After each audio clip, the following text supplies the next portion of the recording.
Hi guys, I thought I would make a video response to River Birch's What You Readin'. Like Great Shots and many of you out there, I tend to read several books at a time, and depending on my mood, which one I'm picking up. Not to mention that ever since I started reading at a very young age, I stress when I'm coming to that last page of the book that I'm reading and I don't have something to immediately pick up behind it. I'm not quite as bad with that anymore, but I still am in the habit of reading several books. So, without further ado, I will tell you that I just finished reading Thomas Harris's Hannibal Rising. I've always been a big fan of Thomas Harris, even before the movies and the Silence of the Lambs and all of those movies came out. I read Red Dragon years and years ago, and I have been a big fan of Thomas Harris. So, just finished that. It was quite good. If you like that series, you'll definitely enjoy that book. I enjoyed it. So that's what I just finished reading on. I just turned the last page on. What I'm reading right now is, let's see, we have John Irving, one of my very favorite authors, Until I Find You. He's the one who wrote The World According to Garp and The Hotel New Hampshire. And I think those were his most famous books, of course, again, because they were made into movies. And they're very, very good books. A Prayer for Owen Meany is also a good book. Cider House Rules, excellent.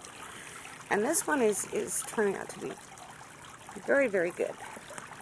It's one of those strange and twisting tales that John Irving is so very good at, and it's just got all kinds of layers and all kinds of things that make you think. So that's one that I'm reading. I am also reading this one, Peter and the Starcatchers. This is a continuation of the Peter Pan series by Dave Barry and Ridley Pearson. Now, I picked this up because I love Dave Barry. Dave Barry is one of the few writers that makes me laugh out loud while I'm reading. He's just one of my favorites as far as comedy writing goes. And this is turning out to be quite a good tale. He does the Peter Pan and series well, and he does credit to Barry. So definitely, this is a good book, and the kids will love this one too. Then I'm just starting Stephen King's Lazy Story. I'm a big Stephen King fan, always have been, always will be. And not just because I'm a big horror fan, which I am. I'm a horror junkie, and I have been since I was little.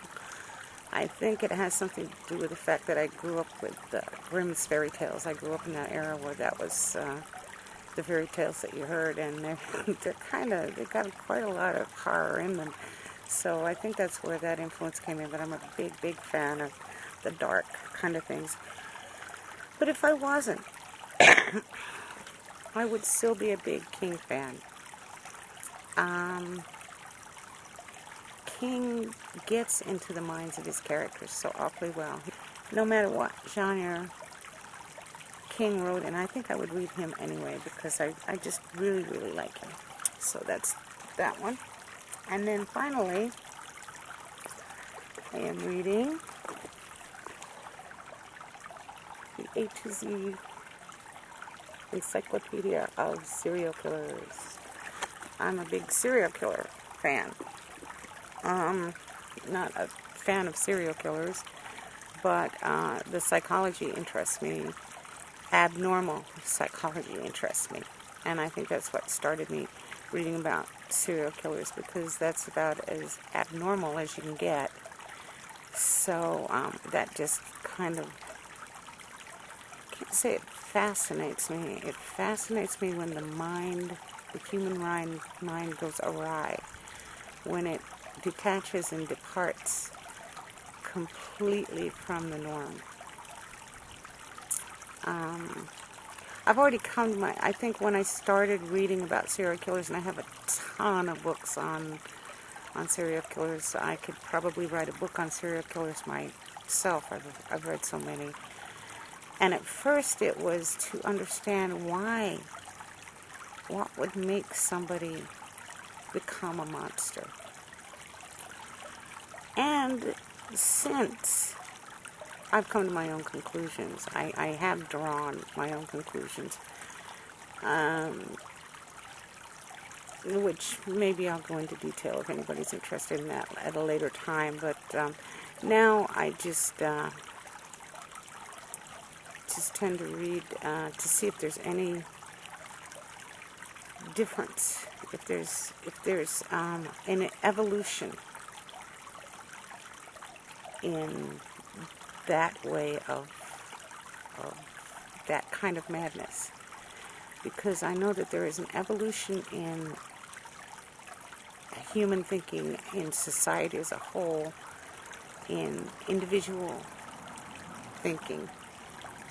I think that over time we evolve mentally. And now it's kind of interesting for me to see if there is an evolution conversely in the minds of serial killers, in the minds of monsters. So anyway, that keeps me reading, although I don't read about serial killers as much. I am a big ripperologist. I will read about Jack the Ripper. I think I've read everything. Everything that could possibly be read about Jack the Ripper. Well, probably not. There's a lot out there, but I mean, by today's standards, Jack was a novice, but it's just, I guess, that period of time.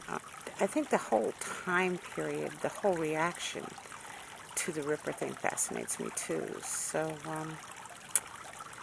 that's about my reading stuff right now. So I thought I'd share that with you. And I hope you're all having a good day and a nice Sunday. And I'll see you later. Peace.